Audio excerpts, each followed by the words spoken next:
Welcome to my YouTube channel, Mission 919.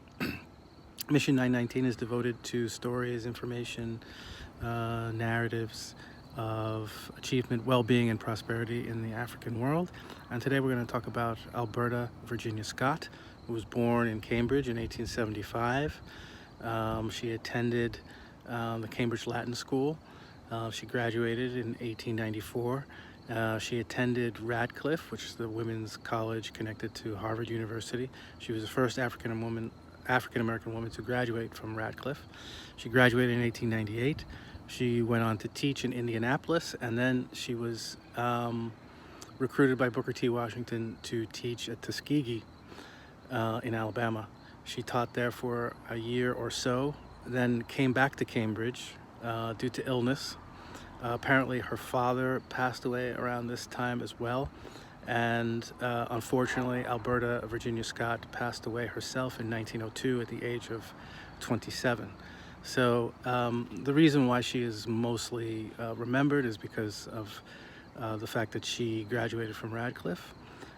She was part of a generation, post-Civil War and post-Reconstruction generation, with people like W.B. Du Bois, who was born in 1868, Carter G. Woodson, born in 1875, Julian Francis Abel, the architect, who I talked about in a recent post, was born in 1881. So she's part of this generation born after the Civil War and growing up after Reconstruction, growing up in the nadir, as it's called, when the gains and the triumphs of the Civil War were substantially rolled back through legal chicanery and through extrajudicial violence, and the collusion of the North and the Supreme Court.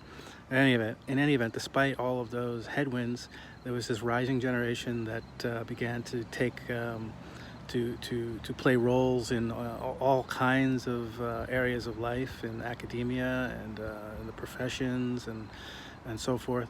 And so this is a very important time period and generation to remember, that progress and achievements were still being made, and this generation established a platform upon which later generations, say after World War I, were able to forge new institutions and make more strategic and more sustained demands on the political system and the government of the United States to adhere to its Constitution. And so this generation needs to be remembered for that, and the individuals need to be recognized and memorialized for what they accomplished, given the very difficult times.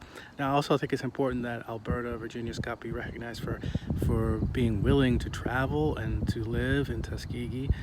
She grew up in Cambridge, which was quite a different place than Tuskegee, Alabama. You know, Tuskegee, Alabama was rigidly segregated. All kinds of mob violence was tolerated. Some things that would have been shocking and completely foreign to Alberta, having grown up in Cambridge.